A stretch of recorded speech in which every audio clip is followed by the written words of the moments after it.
नमस्कार. आपल्या सगळ्यांचे राजमुद्रा न्यूज लाईव्ह मध्ये मनापासून स्वागत. महापालिका निवडणुकीच्या अनुषंगाने आपण विविध मान्यवरांच्या मुलाखती घेत आहोत आणि त्यांच्या प्रभागातील समस्या काय आहेत आणि त्यावर ते कशा प्रकारे उपाययोजना करणार आहेत याबद्दल सविस्तर चर्चा करणार आहोत. तर आज आपल्या सोबत आहेत सामाजिक कार्यकर्ते तथा गुरुद्वारा सचखंड श्री हुजूर साहिब नांदेड येथील सचिव राहिलेले प्रभाग क्रमांक 17 ड चे शिंदे सेनेचे अधिकृत उमेदवार सरदार रविसिंग बुंगई सर यांच्याशी आपण चर्चा करूयात. नमस्कार सर. नमस्ते.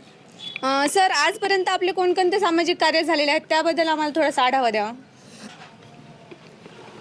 माझं सामाजिक कार्य मी पहिल्यांदा गुरुद्वारा बोर्डामध्ये 2014 मध्ये प्रशासक समितीमध्ये सदस्य म्हणून राहिलेलो आहे. त्याच्यानंतर 15च्या मॅनेजिंग कमिटीचा सदस्य राहिलेलो आहे. 18 मध्ये पूर्ण मराठवाड्यामधून निवडणुकाच्या माध्यमातून 1 नंबरला निवडून आलो. निवडून येऊन मी गुरुद्वारा बोर्डाचा सचिव झालो. मी एक सामान्य घरातून जन्मलेला आहे. अत्यंत गरिबीमधून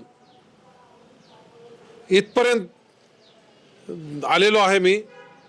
तर सध्या मी गुरुद्वारा बोर्डाचा सचिव राहत्या वेळीस अनेक आमचे लोकांचे कर्मचाऱ्याचे सगळे काम केलेले आहे. 700 लोकाला परमिट केलेला आहे, पक्क केला नोकरीवरती. काही लोकांचे भरती केलेली आहे. तर काही लोकांचे प्रमोशनाचे काम झालेले आहे. मेडिकल पॉलिसी आमचे कर्मचाऱ्याची, जे कर्मचारी असतो ते त्याची बायको त्याचे मुलं, तर त्याच्यामध्ये त्यांचे आईबाप नाही होते कर्मचाऱ्याचे. तर नंतर त्यांचे आईबापाचा बी समावेश करून पहिल्यांदा 3 लाखाची पॉलिसी ते बी मीच चालू केली ती 2014 मध्ये. तर आता 2018-19 मध्ये मी ते 3 लाखाहून 5 लाख केली. मी 5 लाख करून त्याच्यामध्ये जे नोकरीला आहेत त्याच्या आईबापाला बी समावेश केलं. तर आज कोणाची बी तब्येत खराब झाली तर 5 लाखपर्यंत त्याला पैसे भेटते. तर माझी ट्रस्ट आहे, शहीद बाबा भुजंग सिंगजी चॅरिटेबल ट्रस्ट, त्याच्या माध्यमातून मी 5 तखत ट्रेन पंजाबला घेऊन गेलते 1500 यात्री घेऊन. तर माझे ट्रस्टमधून एक सहवाहिनी आहे, 4 शवपेटी आहे, ॲम्ब्युलन्स आहे, सिलाई केंद्र चालवतो मी. धर्मप्रचारचे जे बालक असतात बंदाघाट गुरुद्वारा येथे राहतात, त्यांच्यासाठी उन्हाळा लागला तर त्यांच्यासाठी चप्पल, ते शाळेला जाण्यासाठी त्यांना स्कूल बॅग,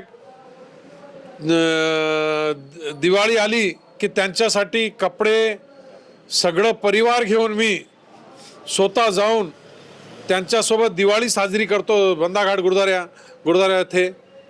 धीरज कुमार नांदेडचे कलेक्टर होते, एकदा ते बी येऊन माझ्यासोबत तिथं बंदाघाट गुरुद्वारामध्ये येऊन ते धर्मप्रचारच्या बालकासोबत दिवाळी साजरी केली. डी मार्टमधून त्यांना स्वतः जाऊन कपडे नवीन घेऊन देतो मी त्यांना, धर्मप्रचारच्या बालकांना. तर माझा विविध धर्माचा कार्यक्रम आहे, सामाजिक कार्य आहे. गुरुद्वाऱ्यामध्ये काही बी कार्यक्रम असो तिथं लंगरची सेवा सगळे करत राहतो मी. खूप छान सर. तर सर, यासोबतच आपण आता आपल्या प्रभागात काही वर्षांपासून कोणकोणत्या समस्या आपल्याला जाणवतात, म्हणजे ज्याकडे आपल्याला लक्ष देणं गरजेचं आहे असं वाटतं? 2008ला गुर्तागद्दीचा कार्यक्रम झाला. पैसे 2400 कोटी आले, डॉक्टर मनमोहन सिंग यांनी दिलते. मोंटेक सिंग आलूवाले प्लॅनिंग कमिशनर होते. तर 2400 कोटी बी येऊन गुरुद्वारा केंद्रबिंदू असून जसं विकास व्हायला पाहिजे तसं विकास तिथं झालेला नाही. गुरुद्वारा प्रभागामध्ये सगळं घाणेर, कचरा, डेनिसचं पाणी 6 नंबर गेटवर वरून वरती येते. लोक त्याच्यामधून जाऊन दर्शनाला जातात. सगळे चरणगंगा असती तर पाय धुवून जाण्यासाठी. त्याच्यामध्ये सगळं ते डेनिसचं पाणी घेऊन पैर भिजलेले असतात. त्याच्यामधूनच पाय धुवून जाता येते. तर इतकी घाणेरडी अवस्था करून ठेवलेली आहे. प्रभागा 17मध्ये हे नगरसेवक यांच्या घरामध्ये 15-20 वर्षापासून सत्ता होय, काम काय बी नाही केलेलं आहे. फक्त पैसे देऊन निवडून यायचं, मग तिथूनच पैसे कमवायचे. सत्ताकडून पैशाकडून सत्ता, मग हेच यांचा कारोबार आहे. ओके सर, तर ह्या समस्या ज्या तुम्हाला जाणवलेल्या आहेत त्याबद्दल काही ब्लूप्रिंट आपण तयार केलेली आहे का? म्हणजे जर जनतेने आपल्याला संधी दिली तर आपण नेमकं काय उपाययोजना करणार आहात? आम्ही यांच्या जनतेच्या जे मूलभूत सुविधा आहे, नगरसेवकचं काम काय असते, नाली, रोड, ड्रेनेज, लाईट, इतकी समस्या असते. काय अडी अडचणीला काय त्यांच्यावरती काय तकलीफ झाली तर त्यांच्यासाठी उभा टाकावं लागते. कोणी घरामध्ये वारलं तर त्यांच्यासाठी दुःखामध्ये सामील व्हावं लागते. नगरसेवक म्हणून त्यांच्या सुखामध्ये सामील व्हावं लागते. हे तर कोणाला तोंड बी दाखवणार ना पहिल्याचे नगरसेवक. नक्कीच सर. सर, यासोबतच आपल्या प्रभागातील जे महिला सुरक्षा, आरोग्य आणि शिक्षण याविषयीच्या ज्या समस्या आहेत त्याबद्दल काय उपाययोजना आहेत? जे शासनाकडून शिक्षणासाठी जे सुविधा देण्यात येतात ते आम्ही सगळे प्रभाग 17चे जनतासाठी, त्या आरोग्यासाठी, शिक्षणासाठी जशी मदत पाहिजे तशी त्यांच्यासाठी आम्ही मदत करू. नक्कीच सर. सर, आपण आत्ताच म्हटलात की मागील इलेक्शनला आल्यानंतर आत्ताच येतात नगरसेवक भेटायला की पुढच्या इलेक्शनला आता मतदान करा. तर अशी परिस्थिती का निर्माण होते, आपल्याला काय वाटतं? परिस्थिती काय आहे त्यांना माहित आहे. पैसे द्यायचे, पैसे देऊन मत खरेदी करायचे, निवडून यायचं, मग नंतर त्यांच्याकडे बघायचं नाही. ओके. तर सर, आपण अनेक दिवसांपासून अशोकराव चव्हाण यांचे समर्थक म्हणून मानले जाता.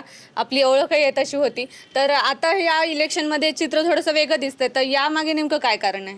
नाही, काय कारण ते साहेबच सांगणार. मी तर इतका छोटासा कार्यकर्ता आहे साहेबासमोर. तर त्यांच्याकडे तर माझ्यासारख्या लाखो कार्यकर्ते आहे. मी एक छोटासा कार्यकर्ता आहे.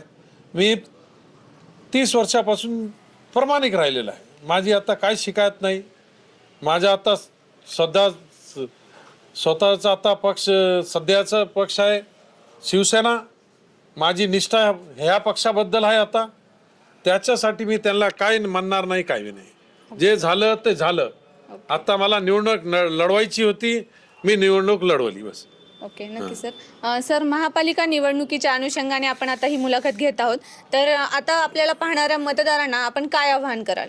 आव्हान हेच करणार आहे मतदानाला, आमिषाला बळी पडू नका. 15 वर्षापासून तुम्ही बघायले ते तुमच्याकडे कधीच आलेले नाही आहे. धनुष्यबाण निशाणीच्या चारी उमेदवाराला प्रचंड बहुमताने निवडून द्या.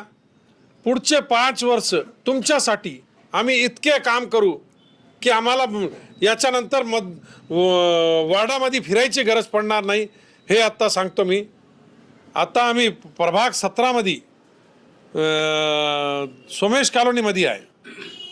पिंटू दगडू जाधव यांच्या घरी आम्ही प्रचार करता आलो. मला इतकी भूक लागली होती तर मी आता त्यांच्याच घरी जेवण केलो. मी पिंटू भाऊच्या, आमच्या भाभीला, लाडकी बहिणीला मी सांगितलं काय आहे का जेवण करायसाठी. तर भाभीनं म्हणली आहे ना जेवण करायसाठी या. तर आम्ही आमच्या भाभीच्या हातानं जेवण जे केलेलं आहे ते आता जेवण इथं करून आता पुढच्या प्रचाराला आम्ही लागणार आहे इथं समोर. तर इतका प्रतिसाद आहे. लोक फूलमाला, हार घेऊन फुलांची वर्षा करायले आमच्यावरती. तर नक्कीच आमची विजय होणार आहे. येत्या 15 तारखेला यांना जे समोरचे उमेदवार आहे त्यांना हे जनता घरी पाठवणार आहे. 16 तारखेला धनुष्यबाणचा गुलाल आम्ही उडवणार आहे. नक्कीच सर, खूप छान. धन्यवाद सर, आपण आम्हाला वेळ दिलात. तर हे होते सरदार रवींद्रसिंग बुंगई सर, ज्यांच्यासोबत आपण त्यांच्या प्रभागातील प्रश्न आणि त्या प्रश्नांवर त्या काय प्रकारे उपाययोजना करणार आहेत याबद्दल सविस्तर चर्चा केलेली आहे. तर पुन्हा भेटूयात पुढील भागात. तोपर्यंत पाहत रहा राजमुद्रा न्यूज लाईव्ह. धन्यवाद.